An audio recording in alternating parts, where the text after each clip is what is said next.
सबसे पहले हम भगवान शिव के लिए कुछ कहना चाहते हैं, कुछ पंक्ति कहना चाहते हैं, और वो है, वो वैभव नहीं वैराग्य जीता है, उसे क्या चढ़ाऊं जो अमृत छोड़ विष पीता है। भगवान शिव ने समुद्र मंथन के दौरान अमृत छोड़कर विष पिया था, और आज भी इस कलयुग में भारतवर्ष में महाशिवरात्रि के अवसर पर भगवान शिव को अमृत छोड़कर विष ही पीना पड़ रहा है। ये तस्वीरें अब जो आप देखेंगे, ये झारखंड के हजारीबाग की हैं, जहां महाशिवरात्रि के मौके पर सांप्रदायिक दंगे हुए और इन दंगों में बड़े स्तर पर आगजनी हुई और तोड़फोड़ की गई।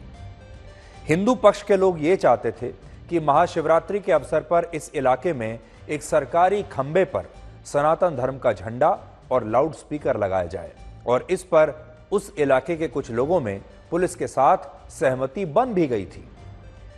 और इस दौरान यह तय हुआ था कि हिंदू पक्ष सनातन धर्म के झंडे और लाउड स्पीकर को 2 दिन के बाद वहां से हटा लेगा, लेकिन वहां रहने वाले मुस्लिम पक्ष के लोग इसका विरोध कर रहे थे, और उनका कहना था कि यह खंबा एक मदरसे के पास है और इसलिए मदरसे के पास महाशिवरात्रि का उत्सव मनाने के लिए लाउड स्पीकर लगाना गलत है।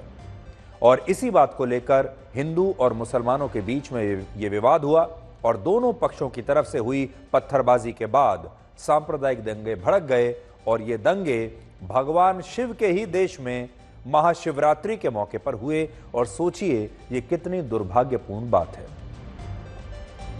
इस देश में अब तक रामनवमी और हनुमान जयंती के मौके पर सांप्रदायिक दंगे होते रहे हैं, लेकिन अब महाशिवरात्रि के मौके पर भी सांप्रदायिक संघर्ष हो रहा है, और लोगों ने धर्म के हिसाब से अब भारत में अपने अपने इलाकों को बांट लिया है। और सोचिए, हमें यह पता ही नहीं चला कि इस देश के अंदर न जाने और कितनी सीमाएं खींच दी गईं और कितने नए नए छोटे छोटे देश बना दिए गए।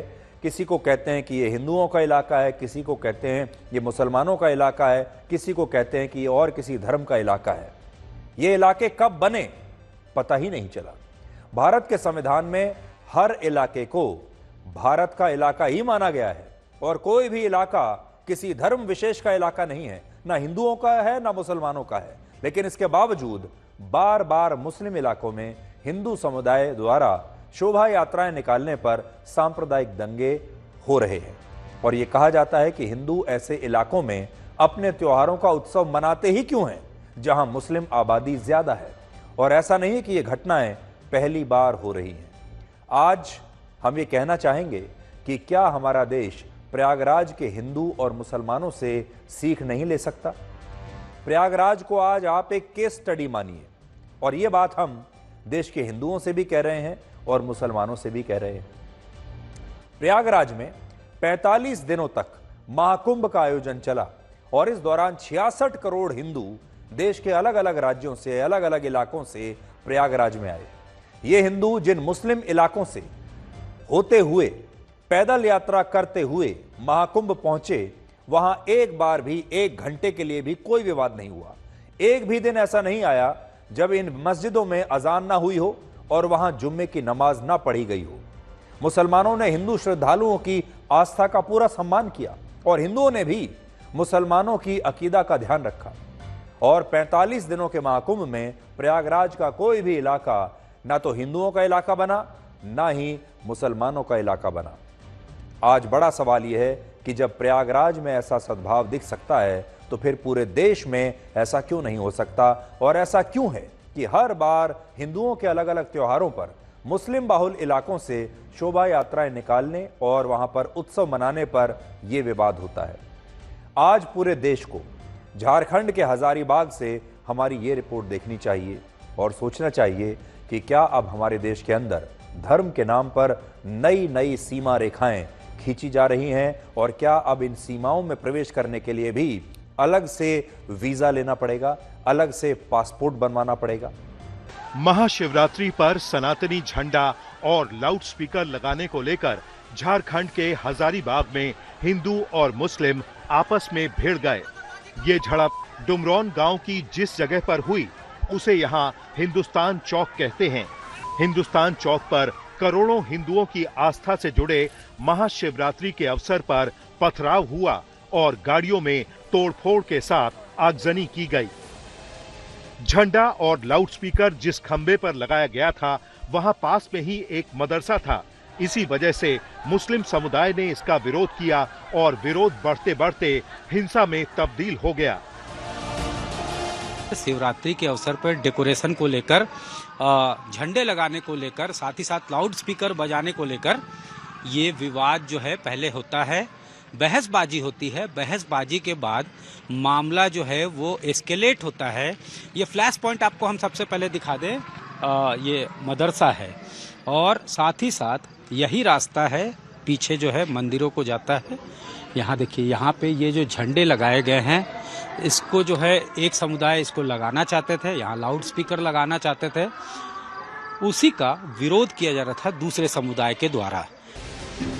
पुलिस ने कई लोगों के खिलाफ मामला दर्ज किया है और करीब 3 थानों की पुलिस को शांति बहाली के लिए उतारा है। स्थानीय प्रशासन ने पीस कमेटियां बनाई हैं ताकि दोनों समुदायों में शांति बनी रहे। अच्छे से त्योहार मनाइए, शांतिपूर्वक। जितने भी लोग हैं समाज में, समाज का जो भी कार्य होता है सब मिलजुल कर करें और शांतिपूर्वक सब अच्छे से हो जाए। हम लोग यही चाहते हैं कि समाज में जो शांति है वो बनी रहे। कुछ जो असामाजिक तत्व जिन्होंने इस तरह की घटना को अंजाम दिया है, तो हम लोगों को एक सीसीटीवी कैमरे 2-3 मिले हैं जो कुछ वहाँ पे इंस्टॉल थे, तो उनके फुटेज को पुलिस उसकी छानबीन कर रही है और हम लोग जो भी लोग आइडेंटिफाइड हैं उन पे हम लोग नेम्ड FIR करेंगे। वो जो भी लोगों ने इस घटना को मतलब अंजाम दिया है। अधिकारियों की कोशिश शांति बनाए रखने की है, लेकिन कुछ नेताओं की कोशिश अशांति बनाए रखने की है। झारखंड के मंत्री इरफान अंसारी का कहना है कि मुसलमानों को दबाने की कोशिश की जा रही है और वो कहते हैं कि मुसलमान गरीब हैं लेकिन कमजोर नहीं हैं।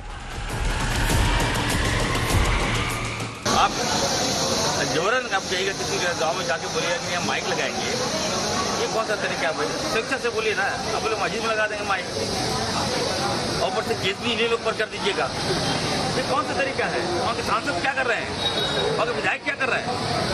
आपके दबाव में कानून नहीं चलता ना। वहाँ के मुसलमानों को लोग कमजोर समझ लिया है। ऐसा नहीं होना चाहिए ना।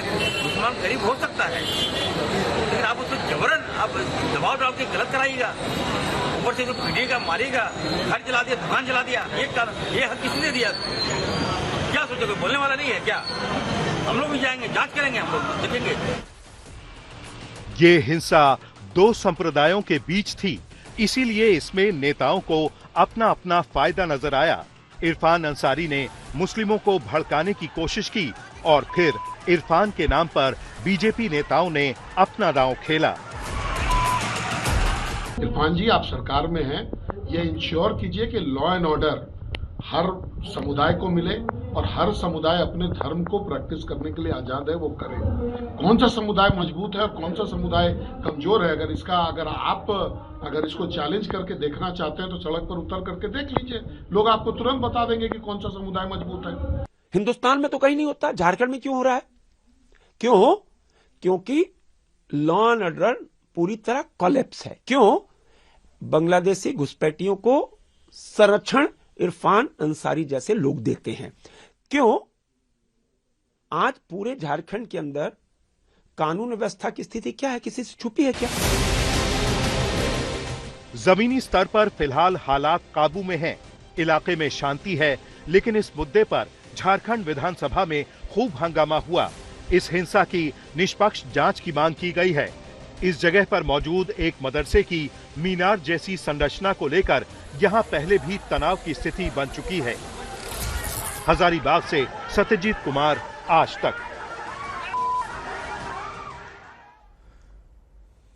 हमारे देश में 6.5 लाख गांव, 10,000 कस्बे और 500 शहर हैं। तो क्या हम ये मान लें कि इन सारे इलाकों को अब धर्म की आबादी के हिसाब से बांट दिया जाएगा?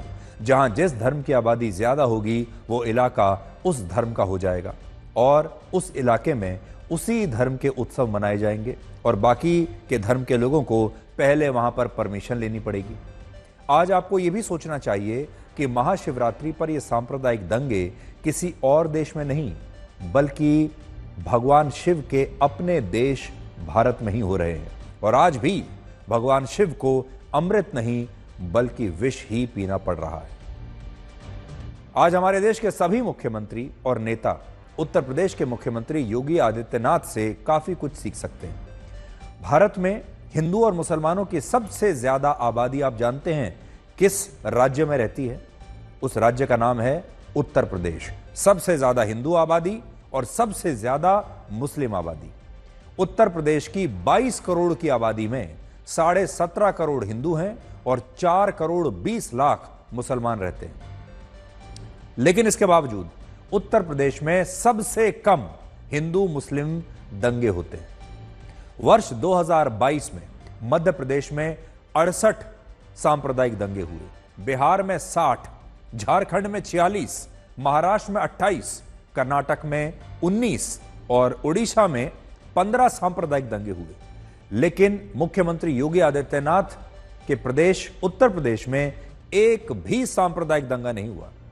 आज जब देश के कई राज्यों के मुख्यमंत्री स्टडी टूर्स करने के लिए दूसरे देशों में जाते हैं, कहते हैं कि हम दूसरे देश में जा रहे हैं, ये स्टडी करने के लिए जाएंगे कि वहां कैसे काम होता है, वहां विकास कैसे होता है, ये देश इतने आगे कैसे निकल गए, इन्होंने इतनी तरक्की कैसे कर ली, हम ये देखने के लिए जा रहे हैं। आपने देखा होगा हमारे यहाँ बड़ा फैशन है, हमारे देश के मंत्रियों को, मुख्यमंत्रियों को भेजा जाता है कि आप विदेश में जाइए और वहां गवर्नेंस की, प्रशासन की ट्रेनिंग लेकर आइए, देखकर आइए कि वहां कैसे प्रशासन होता है। तब आज हमारा सवाल यह है कि क्या इन राज्यों के मुख्यमंत्रियों को एक स्टडी टूर करने के लिए उत्तर प्रदेश नहीं भेजा जा सकता? इन सारे मुख्यमंत्रियों को उत्तर प्रदेश जाकर देखना चाहिए और सोचना चाहिए कि उत्तर प्रदेश में ऐसा क्या हो रहा है कि वहां कोई दंगा नहीं होता। क्या उत्तर प्रदेश के मुख्यमंत्री योगी आदित्यनाथ से सीख लेकर बाकी के मुख्यमंत्री अपने राज्यों को दंगा मुक्त नहीं कर सकते?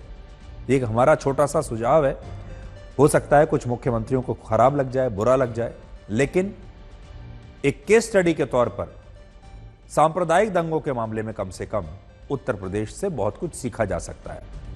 आज आपको बिहार के मुंगेर से आई इन तस्वीरों को भी जरूर देखना चाहिए, जहां पर महाशिवरात्रि के मौके पर ही लव जिहाद के खिलाफ एक बड़ी झांकी निकाली गई और इस झांकी में दिल्ली के श्रद्धा हत्याकांड को प्रदर्शित किया गया। आपको याद होगा दिल्ली में एक लड़की थी श्रद्धा नाम की, जिसे आफ्ताब नाम के एक लड़के ने